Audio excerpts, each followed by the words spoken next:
It's Wednesday, August 21st, 2024. One Democrat pollster is starting to get concerned. One Democrat governor wishes rape on J.D. Vance's family, and how one Democrat didn't even make it to Iowa. Next on the AM Update.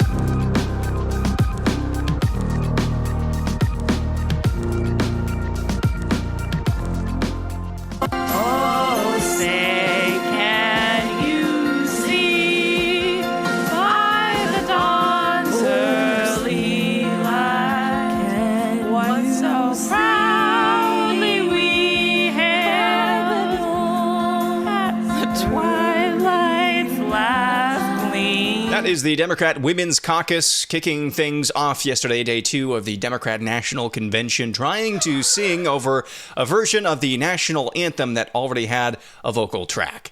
This story is from Reuters. It stood out to me. Earlier this week, a Democrat pollster is starting to get a little concerned about Kamala Harris's path to the presidency. The founder of the main outside spending group backing Kamala Harris's presidential bid says their own opinion polling is less, quote, rosy than public polls suggest, and warned that Democrats face a much closer race in key states. Chauncey McLean, president of Future Forward, that's a super lefty super PAC, it's raised hundreds of millions of dollars to back Harris in the November 5th elections.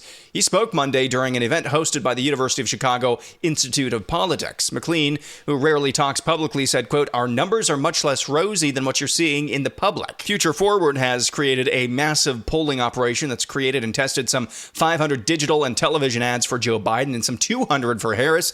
They've talked to 375,000 Americans in the weeks after Harris became the presumptive Democratic nominee on July 22nd. I defy you to show me a polling operation that has that broad of a reach, that deep of a reach, 375,000 Americans in just a few weeks.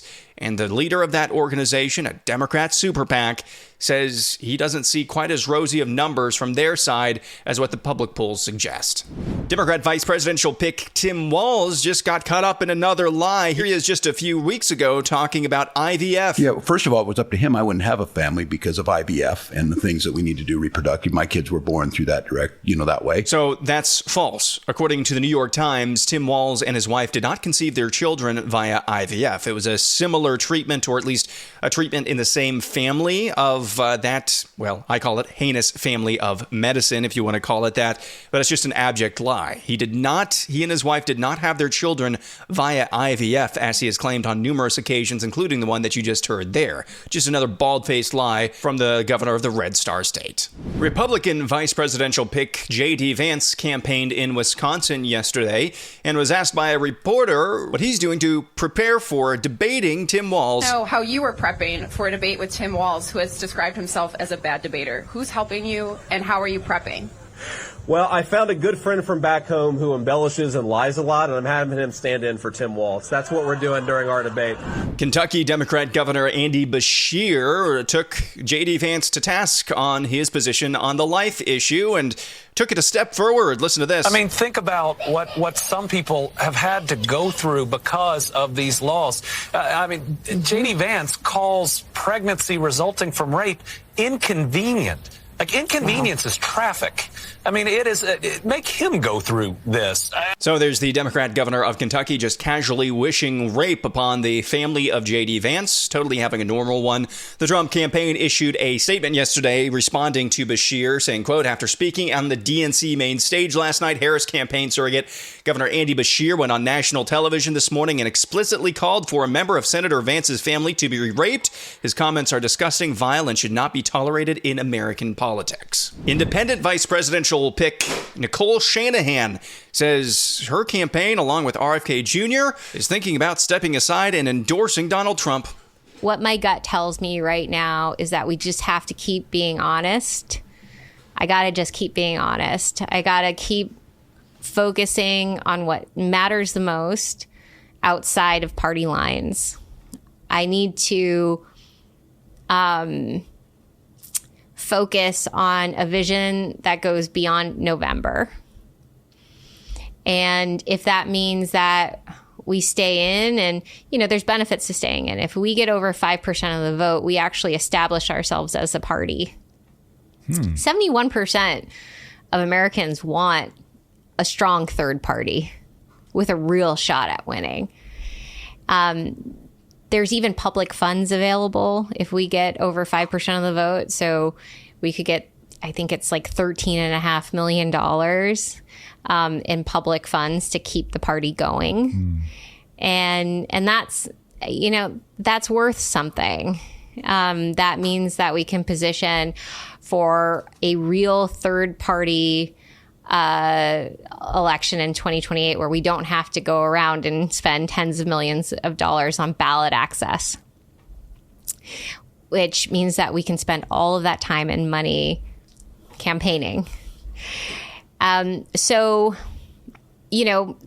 there's two options that we're looking at. And one is staying in, forming that new party, but we run the risk of a Kamala Harris and Waltz presidency because we draw votes from Trump, or we draw somehow more votes from Trump, or we walk away right now and join forces with Donald Trump and we walk away from that and we explain to our base why we're making this decision. Last night, CNN asked Donald Trump what he would think of RFK Jr. serving in a potential Trump administration. Can I ask you about RFK? Because just moments ago, his running mate said that they were considering endorsing you. Have you considered him for a role in the administration, and what role would that be? Well, we haven't, but I would love that endorsement because I've always liked him. Would you also consider putting him in the administration? You're asking me a very unusual question. I haven't been asked that question yet. I like him a lot. I respect him a lot. I probably would if something like that would happen. It's unbelievable that a third-party campaign that's polling still in the 5 to 10% range, depending on where you look, would just openly talk about whether or not they're actually going to continue on with their campaign. Basically, that's telegraphing the answer is no. I would not expect RFK Jr. to throw his support behind Kamala, and especially Nicole Shanahan. You heard her words there just a few minutes ago. I would not expect them to throw their support behind the Democrat candidate. If he is dropping out, I think it's a pretty good chance that he actually does drop out and endorse Donald Trump, with the caveat that Donald Trump either gives some sort of concession on policy when it comes to health freedom or out and out appoints Robert F. Kennedy Jr. to some cabinet position. A report dropped yesterday from the Department of Homeland Security Inspector General showing that over 290,000 illegal alien children that have come across the southern border under the Biden administration are unaccounted for. Immigration and Customs Enforcement also has, quote, no assurance they are safe from trafficking, exploitation, or forced labor. The Inspector General said in the report, quote, ICE must take immediate action to ensure the safety of unaccompanied children residing in the United States. Based on our audit work and according to ICE officials, UCs, that's unaccompanied children, who do not appear for court are considered at higher risk for trafficking, exploitation, or forced labor. And now here's this from the Hindustan Times. A grand Pran Pratishtha ceremony was held in Houston, Texas last weekend, where a 90-foot-tall Hanuman statue was inaugurated. This is the third tallest statue in the United States. The statue was named the Statue of Union, and it commemorates Lord Hanuman's role in reuniting Sri Rama and Sita. The temple has been built at the Sri Ashmalakshmi Temple in Sugar Land, Texas. The visionary behind the project happens to be His Holiness, Sir Kanjir Swamiji. The bottom line here is there's a bunch of funny names, and there's a 90-foot-tall statue to a monkey demon that was just erected in Don't Mess with Texas, Houston. Good Lord. And finally, this morning, I want to leave you with this. Kamala Harris last night, the Democrats officially and formally nominated her as that party's nominee. A woman who in two primaries, both in 2020 and 2024, received exactly as many votes as you and I did in those Democrat primaries. That would be 0. And I think I was the only person on the right who actually predicted that Joe Biden would end up selecting Kamala Harris as his running mate. And the rest, as they say, is history. She actually failed in one primary and then didn't have to go through another primary. And here she is on the cusp of becoming the leader of the free world. Well, what exactly went wrong during that 2020 primary run? What happened? Why did she drop out before any votes were even cast?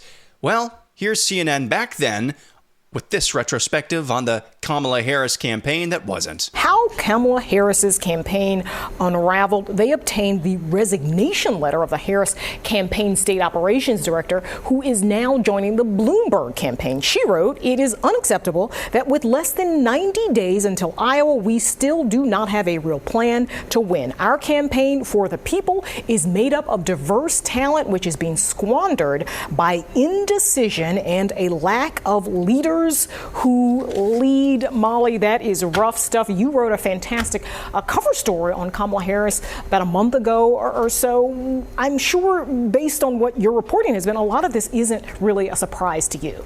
No, what's a surprise is that she has failed to turn it around despite literally months and months and months of hearing this kind of frustration. And you hear it, it's reporters, it's people inside the campaign, it's people outside the campaign, it's pretty much every voter that you meet on the campaign trail who goes to see her. And the common theme is people want to like her, and then she doesn't close the deal. She's not able to articulate a consistent and compelling message that makes those voters who show up for her, who are interested in what she's selling, that makes them decide, yes, this is the candidate I can commit to. And the Times story and a Post story today have really laid out this frustration, especially within her team, that she hasn't been able to make those decisions. And she's been all over the place in terms of the message. Here's a clip to show some of her kind of all over the place messaging. Truth, justice, decency, equality, freedom. Our mother would sit up trying to figure out how to make it all work. That's something most Americans know all too well. And that's what my 3 a.m. agenda is all about. He's tearing us apart. She'll bring us together. This is Trump. And in every possible way, this is the anti-Trump. And now to Lou, one of the messages is she's the one who can bring back the Obama coalition in the way that Obama had it in 2007. Yeah, they've tried out a number of different messages over the past several months and just tried to see what is stuck. And it's been difficult to follow her campaign because there have been so many different messages. And one of the biggest debates that she's having internally is whether she wants to be sort of this progressive, left-wing California liberal, or whether or not she wants to be more of a moderate. And both of those lanes are currently clogged up. And the fact that she's kind of vacillating between the two of those makes it difficult for any voter to stick to her when there are so many other options. And Julie, this was a policy-heavy campaign, I think, in a way that some folks who got in didn't necessarily predict and maybe weren't ready for, and she has had issues with some of her policies. Right, and some of this goes back to the candidate herself. I mean, they have tried out a lot of different messages and a lot of different strategies, but as Molly said, it is her lack of ability to stick to one policy prescription, one set of policy issues that she really wants to be her trademark that has put her where she is today. Yeah. So that is CNN near the end, I should say, of the Kamala Harris campaign for president in the Democrat primaries back in late 2019, early 2020. That was nearly the end of Kamala Harris's primary. She couldn't even run a campaign. Nobody voted for her in 2020 because she dropped out before anybody could vote for her. Nobody voted for her this time around because the Democrats waited until after the Democrat primary to shunt Joe Biden. And this woman could be president of the United States. Yesterday, it was announced she wants to tax unrealized gains, which basically means if your home increases in price through nothing that you've done, it's just market forces at work, you have to cut a check to the IRS. And to the IRS, if you don't even sell your house, you have to cut a check to the IRS for 22%. That's the plan. If you buy stock and it increases exponentially in value, even if you don't sell the stock, you're still taxed on that unrealized gain. That's the end of the middle class, what's left of it. And a good chunk of the upper class, too. And this woman, to save democracy, of course, is now the Democrat nominee officially for president. Sometimes I think it's just helpful to take a step back and look at how we got here. Because something ain't right. Something wicked this way comes. We'll be back at it again tomorrow. I'm Aaron McIntyre, and this is the AM Update.